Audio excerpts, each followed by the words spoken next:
Question for you in regards to the multifamilies.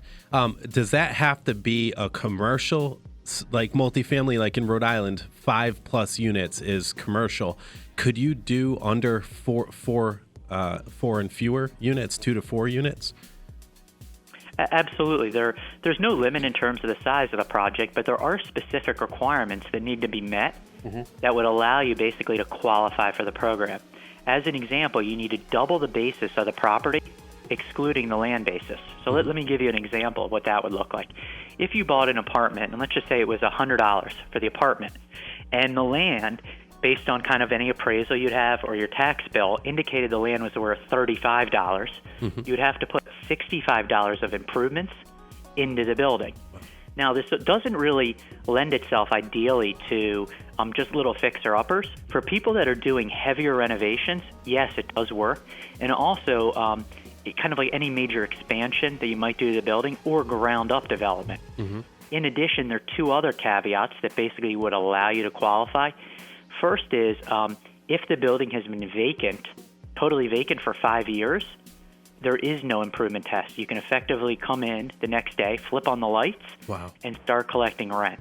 So in that case, you could just do kind of paint, new carpet, freshen it up, and you would qualify. The other way to qualify for the program is what's called this original use provision, which basically states for a commercial property, has the property ever physically started depreciation before?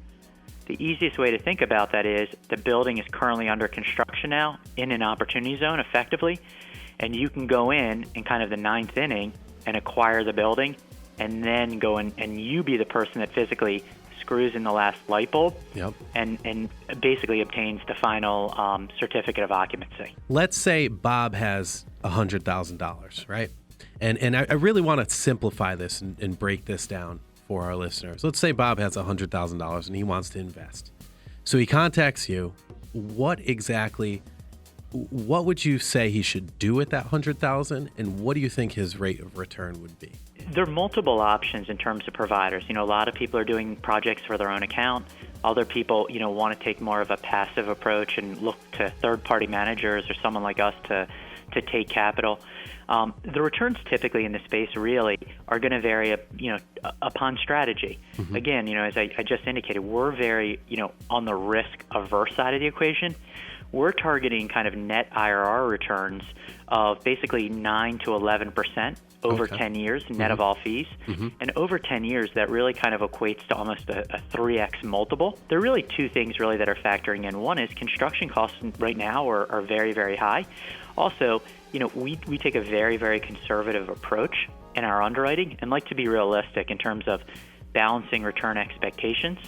We believe that we're at the end of a economic cycle, definitely in the later innings. Given that it is a 10-year requirement, that does have a significant drag on the IRR because you're not able to do like a traditional value-add deal where, we only have the capital working for 18 months and then we're flipping out of the deal real quickly and then saying, wow, wasn't that great? I got a 30% return.